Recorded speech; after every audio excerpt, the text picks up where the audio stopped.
And we're live. Good morning. It's Wednesday Wisdom. Good morning to all the beautiful women that are watching. And if you're watching on YouTube and you're a man, I'm going to say good morning to you too.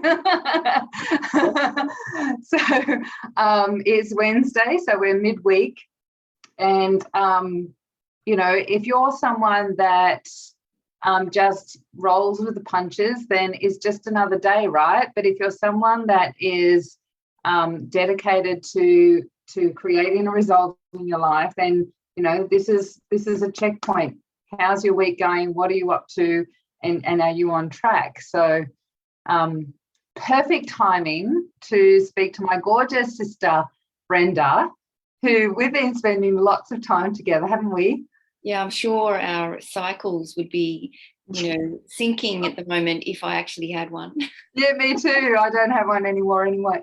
But our hormone cycles are most probably syncing because we've just seen each other on Saturday. So was it Saturday was the last day? Yeah, it was too. And then and we're seeing each other not this weekend, next weekend for your retreat, which we'll talk more about as well. But today we're talking about, well, it's a topic that we're going to just go and explore in, right? Because the quick fix, which is similar, like the whole thing of are you just rolling with the punches with life, as I was just saying, right? Are you just letting life happen because that's what the quick fix is, right? Or are you in for the long haul and you're creating your reality? So Brenda, we have had you on before, but I would love for you to share a little bit about what you do so that we can create a basic foundation for our talk. That terrible question, what do you do? I know. And yesterday I had a pretty busy day with clients, and I did a lot of really deeper work on okay, so you know what you don't want. What do you want?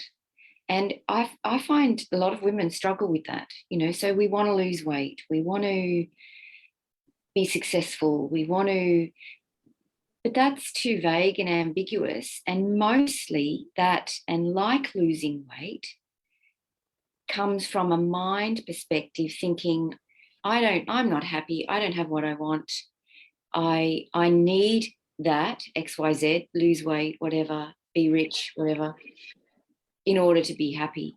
And even though I work with wellness, holistic wellness, I love it when people feel amazing in their bodies. I think the body is an amazing thing. It's an amazing vehicle.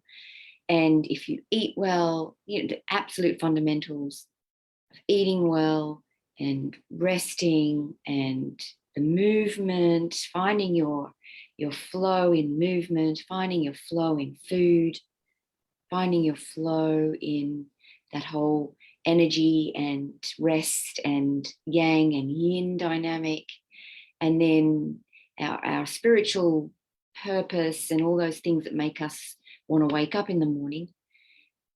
They are foundational groundwork concepts and ideas for being well, which many of us, even with that simplicity, still struggle because there's a whole stack of reasons for that, not the least of which is constant bombardment from messaging and marketing and about what you should and shouldn't eat. But anyway, what I noticed was with these ladies yesterday, I was spending a little bit of time with them, drilling down into what their heart wants, not what their mind wants.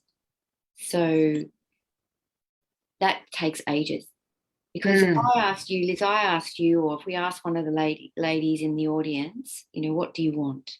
And, we do the meditations and the visualizations, and in the beginning of the year, we set our intention for the year and all of that. I wanted connection this year. But it's all from the mind. So it's like chasing that carrot at the end of the stick, at the end of their head, that you never, ever actually reach. And that a lot of women feel that way when it comes to being the weight that they want to be. And so the reason quick fixes the reason why we really want to discourage ourselves from being seduced by the quick fix is because it not only doesn't work, but it just feeds the same thing that we've been struggling with forever. Nothing changes. It is so superficial, right? And it's as you said, that carrot on the end of the stick, but where our whole society is influencing us to stay in that rat race, to stay on that wheel, churning. Now it's this diet, now it's that diet, now oh, that one didn't work, that one like that one had flaws in it, now you've got to do this, now that and so another reason why I feel a lot of people don't make New Year's resolutions anymore, because we're also done with like the mind gets drawn by that carrot even when it knows that it's on the end of the stick and that it'll never get there. Like the mind will, it's safe. It's safe to follow that carrot, even though we know that carrot I'll never be able to eat it. And it's getting off that superficial external wheel and diving deeper. What is it, as you said, like diving, what is it my heart really, really wants? Yeah. And I think that there's two, if you're in that position, if you guys recognize that you're in that position, I'm doomed if I do, I'm doomed if I don't. If I go on a diet, I kind of know it's going to work, but I'm feeling gluggy. I need to go on a diet. So, what do you do? And there's really two ways out. One is to become resigned and live with resignation, which deadens your life. It deadens your spirit because you've given up. Yeah. I've been there. I know that road. Yeah. And you're not taking. And you make excuses, right? You justify it away. 100%. I'm okay with the way I look. Yeah. Exactly. It's an option, though. It is an option. It is. And it is one of those safe options that you're talking about, because you don't have to deep dive. And the other option is to explore your inner world, and I think, you talk about we don't do New Year's resolutions anymore. The 20-year-olds are still doing them. The 30-year-olds are still doing them. But for us at 50, whether 40 or 50 or 60, wherever you are in that spectrum, I was just posting in my own area, group or whatever, I think yesterday or the day before, about weight loss and health for a 20-year-old is very different to all of that for a 50-year-old. In a 20-year-old, you're telling them what to do. They, even though they had a mother, they didn't listen, or something happened in their teens, and a lot of them, they don't really understand. Oh, you mean I have to drink water? But by the time we get to 50, we know all that stuff. We've been around for a while. It's not knowing what to do anymore. It's doing what you know. And if you know what you should be doing and you're not doing it, that's a different strategy from going and joining a 30-day detox program where you get a menu and they tell you exactly what to eat for a month. Yeah, it might work, but it's not going to change anything. And as soon as you get bored with it, you're going to go back to the way you were, more resigned, more unhappy, and your body's probably more resistant to weight change or health changes. So that's the danger of the seduction of the quick fix. We have to grow up. We have to grow up. We have to take responsibility. And when you do, and we've got to deep dive. You've got to, if you want real change, you've got to deep dive. Yeah. And it's interesting because, for those that, Brenda is a naturopath and a if you want to label feminine presence facilitator and a whole heap of other things. And we've worked together a lot from when I was, an emotional wreck when I was looking after mum, and she just was not, I mean, she's still not, she's such a rebellious woman. And, like she's doing her own thing, even at her own detriment. But when I was in the thick of it, because I was living with her, and, I remember that moment sitting in your clinic, and, I was, blah, blah, blah, blah, blah, blah, I can't even remember, and you stopped me, like, pause for a moment, and what does that mean? Like, I can't even remember, but you got me to drop in, and I just bawled, right? And so, and now, like, fast forward to a lot more balanced, living in what is it I choose to create, and here I am, living at the beach, and in a totally different space. Yeah. Still deep diving, as life is a deep dive, if you're on that journey, the road less traveled. Yeah. But that one of the things for me this year is that you've supported me with is, shifting the way I eat. And in that process, just the change of language that, like I'm going to the gym, right? I started at the gym because it's a F45, it's a functional fitness, so it's like a boot camp thing. It's not major weights or anything, though they have weights. But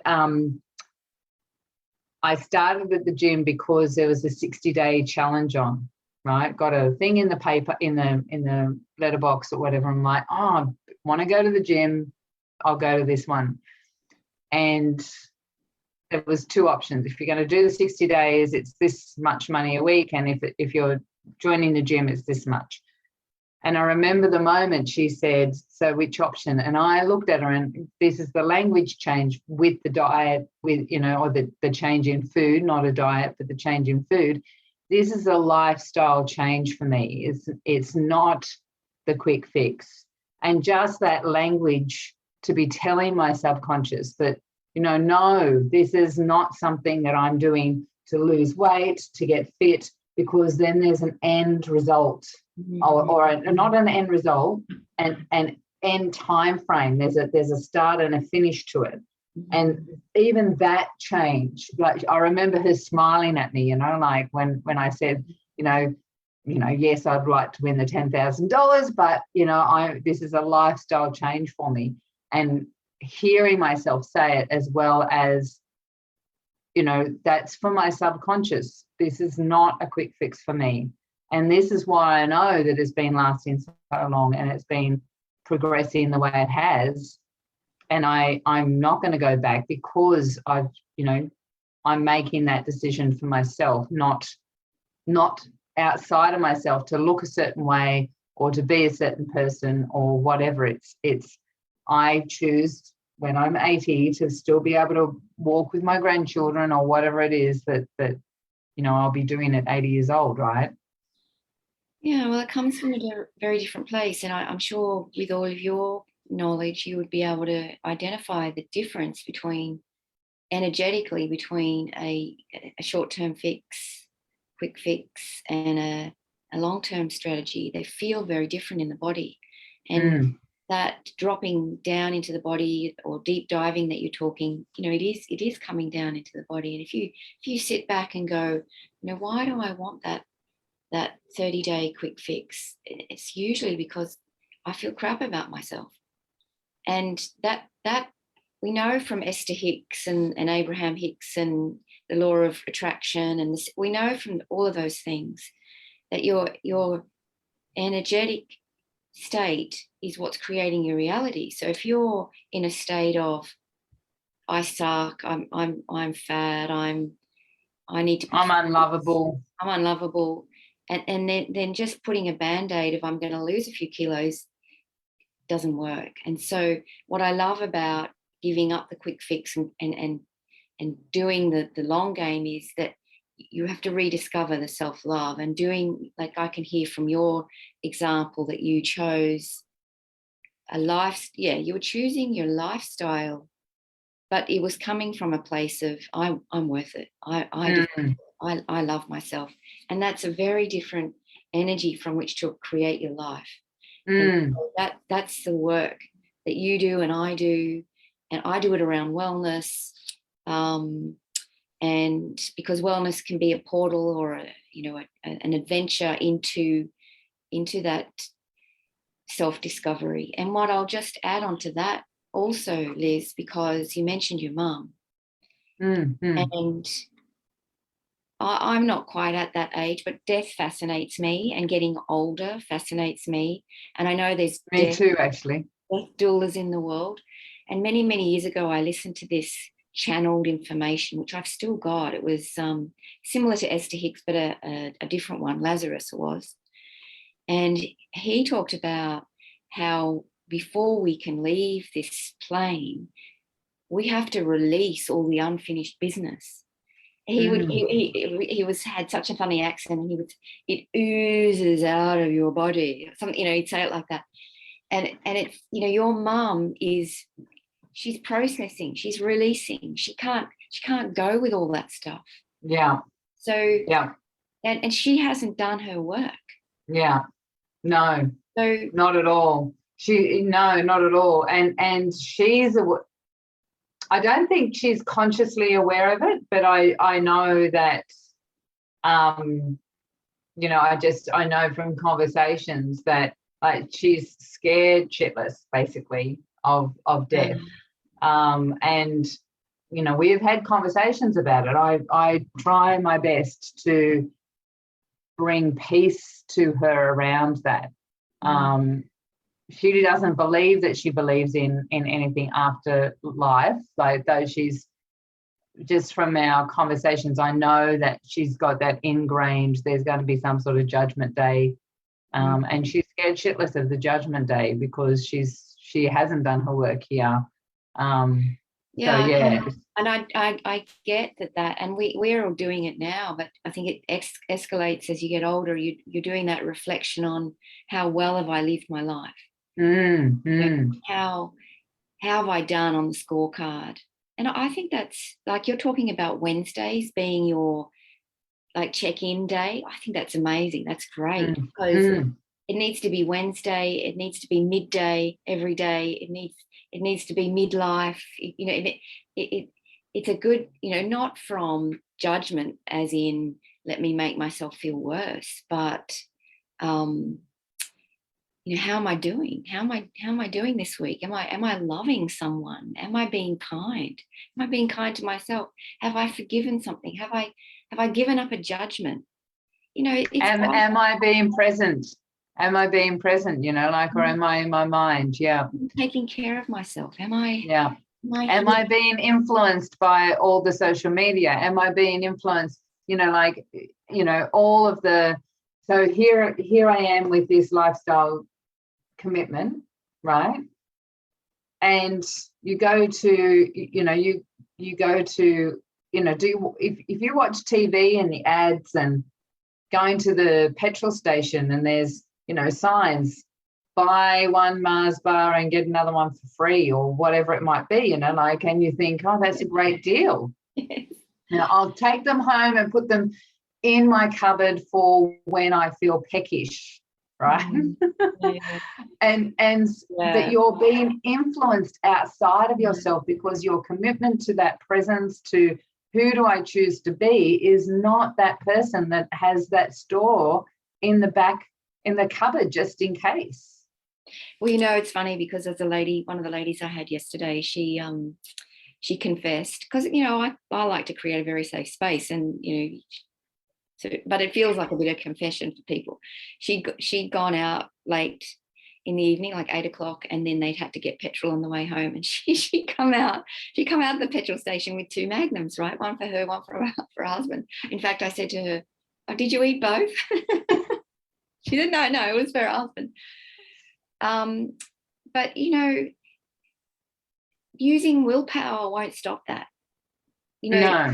And that's why that's why I'm doing the retreat. That's why you can't, just intellectual intelligence, so IQ won't. Yeah. No. It's like we did a deep dive with her to find out what she really wanted, and all this stuff came up about self-sabotage and being rebellious and defiant. And it played into how she treated herself. She was being defiant against her own inner voice, telling her that she should be. That's another topic all of its own, isn't it? Because I've got that voice, that rebellion. I think a lot of us activists, pro-choice, independence, all of those parts of us, strong women, empowered women, have that, like FU part that can be that can be actually quite destructive to our own nature. 100%. Yeah. So, you could tell her she knows that she shouldn't eat. She knows. Yeah. You even need to say it. Yeah. Walking out complaining that she's got it in her hand. Yeah. So, the work that I do is I'm a deep dive naturopath, I suppose. And that's a great way of putting it. Yeah. Yeah. And it's gone into empowered wellness and, connect, like, we are so connected because you just do such similar work in your own way that's really beautiful. And I think taking a couple of days out to sort of remind ourselves to, one of the things that this lady had, we were doing a check-in. One of the things that she had realized about herself is that she was always holding her breath. So her strategy, her early strategy, I'm thinking about giving our audience tips, right? What can you do? You recognize yourself? What can you do? One of the things is you have to breathe. So she recognized that she was like in the sympathetic nervous system all the time. And I would touch on a few things with her and that were a little bit sensitive, a little bit emotional. And she would stop breathing. And I said, breathe, darling, breathe. And then she came back and during the week, she said, I was sitting at the lights and I was all stressing about work and everything. And then I heard, breathe. And she took a breath. And she said it was so monumental. She told her husband about it when she got home. And it was just so simple because breath, being present to life, is a meditation. So, it isn't hard. It isn't rocket science. You just have to do it. So, and absolutely remind ourselves. And so, the retreat, your weekly things, these wisdom things, it's all very important. So just because we're both going to the retreat, it'd be nice to just bring up, we could continuously talk, right? Yes, we could. You've got a retreat on. I'm going to be talking at it, which is exciting. I've got a couple of sections, and then and it's not this weekend, it's the weekend after, right? So Friday 11 to 13. 11 to 13th. Where is it at? It's near me, isn't it? Somewhere down here. Jamboree near Kiama, 2 hours south of Sydney. Yeah. Yeah. And in the rainforest, which is going to be a bit wet, but hopefully the rain will have lifted a little bit by 10 days away. It'll be all right. Yeah, I reckon we should be fine. I was really surprised. I went this weekend just like the rainforest. I didn't realise we had rainforest down here, and it was amazing. So I'm looking forward to it. Yeah. And so it's a Wise Women's Gathering and Yin Yoga Retreat, right? Can you just tell us a little bit? So it's for women. It's a women's gathering and a women's retreat. And there's a few things that really empower women. And one is the concepts in yin yoga. So it's not just yoga to relax and to deep dive into the present moment, but there's principles in yin yoga that help midlife women not necessarily slow down, because none of us really want to slow down. We want to achieve things, but to squeeze a little bit of that yin, quiet, calm, receptive, allowing thing into our busyness. And so yin aspect of it is to teach that feminine yin nature so that we can bring that into our lives. And that makes a big difference. So then the other aspect of it is presence, being present in your body. So that's breath, and you can do that in yoga, but there's everyday techniques where I can do it right now. You know, I'm public speaking in a way. I'm putting myself out there, even though I can't see an audience. Lots of women are afraid to be seen, afraid to be heard, afraid to put their face, even though they've got a business and they know they should. They're afraid to do a Facebook Live. And how do you overcome that? How do you get around your own reticence and fear? You come down into your body, into your womb space. We teach about the womb space, so that, you know, my voice lowers, my energy is more present, I'm more magnetic, and all these things shift. So we're going to do a little bit of work around that. We're going to connect with other women. So there's a lot of that, not a lot of other women, it's only a dozen or so. And it's witnessing other women is very powerful. Witnessing, being in circle for women is very powerful, because we are meant to lift each other up. We're not meant to work on our own. We're not meant to run a family on our own. We're not meant to run a business on our own. We need to know how to be in circle, and we've lost that because of patriarchy, by the way.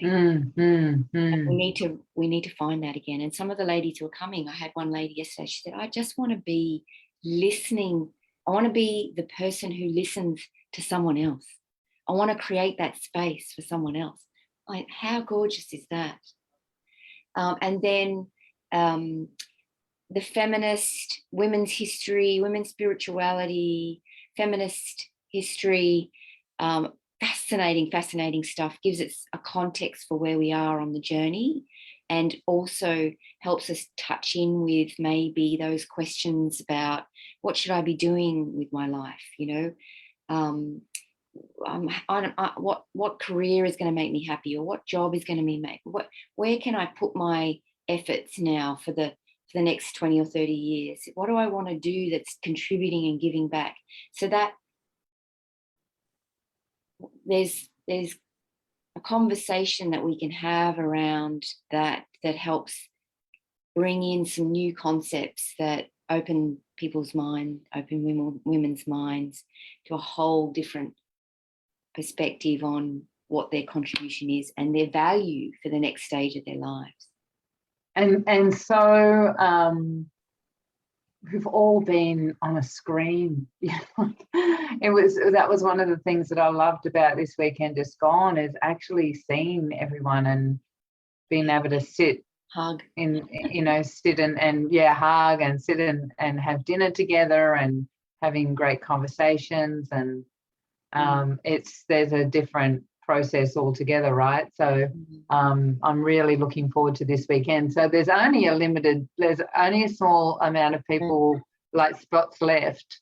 Yeah. So if you're in the area or not in the area and still would like to know some more, just throw in the comments here, yes please, and we will get you in contact with Brenda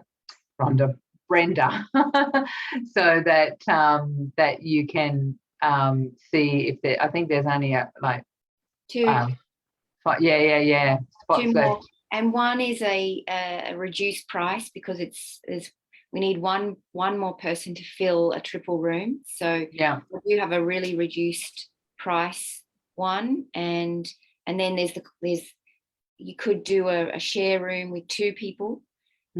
Or there's one single room. So we don't want it too huge. We want the right people to come along, people who feel like, man, I love Brenda and I love Liz. I need to be there. You know, there's something's drawing me there. Drawing me, yeah. That's what we want. So absolutely.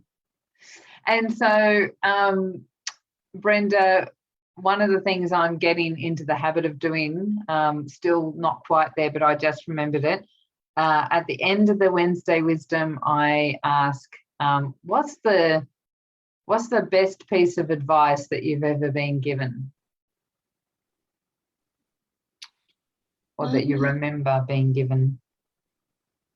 Well, what instantly comes to mind, I'm sure there were lots of lovely things my parents said when I was 8 or 12 or whatever, but I don't remember them right now. But I do. There is a meditation in the Insight Timer app about, what, like, there's that question, what would I tell my younger self, right?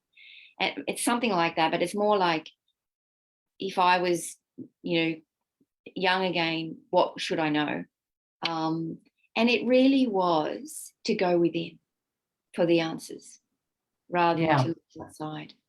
And I don't even know if I had known that back then, whether I would have done anything about it, because I started meditating and doing transcendental meditation in my 20s and started studying naturopathy and got into that whole world in my 20s, and I still didn't listen. But it has made the biggest difference in my experience of being alive, and the joy and the freedom and the shifts, the regular shifts of my getting my crap out of the way has been such a delight.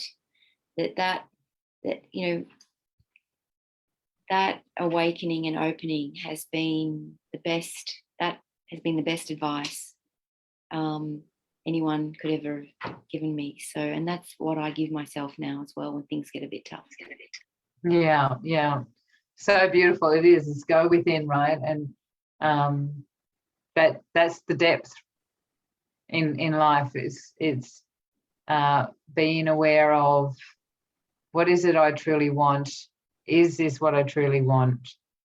Or is this from, a lack, or what is it? And it does always come back to love, right? Connection, love, nurturing. Yeah, just want to be loved. Yeah. Simple. So lovely to connect again. I'm sure I hope everyone got value, but I'm sure they did. We will see each other very shortly. If you're interested in one of those spots, please put yes, please in the comments, and we will get you in contact with Brenda. Thank you so much, Brenda. You're welcome. Have a great day, everyone. Have a great hump day. Yes. Great reflect day, or whatever you rename it, wisdom day, perhaps. Yeah, wisdom day. That's a good one. Wednesday, wisdom day. Yeah. Yeah. Take care, everyone. Thanks.